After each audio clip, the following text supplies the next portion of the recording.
Syederun Dinas Pendidikan Aceh melalui Cabang Dinas Pendidikan Wilayah Kabupaten Aceh Timur sukses mengumpulkan darah sebanyak 52 kantong melalui kegiatan donor darah serentak yang melibatkan pengawas, kepala sekolah, guru dan tenaga pendidik SMA, SMK dan SLB dalam wilayah Kabupaten Aceh Timur.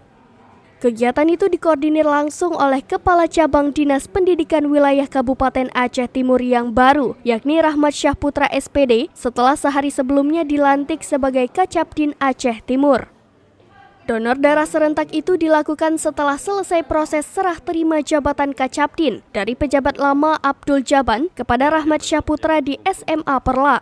Aceh Timur menggerakkan 50 sekolah dan mewajibkan masing-masing sekolah mengirim 5 calon pendonor dan berhasil terkumpul 52 kantong.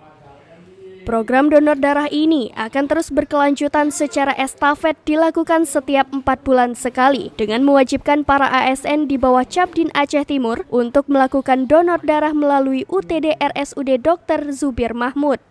Dokter pada UTD RSUD Dr. Zubir Mahmud, Dr. Sarah, kepada serambinews.com mengatakan, dari seratusan peserta calon pendonor, hanya sekitar 50 orang yang bisa mengikuti donor darah, selebihnya tak memenuhi syarat. Selanjutnya darah yang terkumpul, katanya disimpan dalam kulkas UTD RSUD Zubir Mahmud untuk disalurkan kepada pasien yang membutuhkan di 3 rumah sakit di Kabupaten Aceh Timur. Dari Aceh Timur, Seni Henry, Serambi On TV.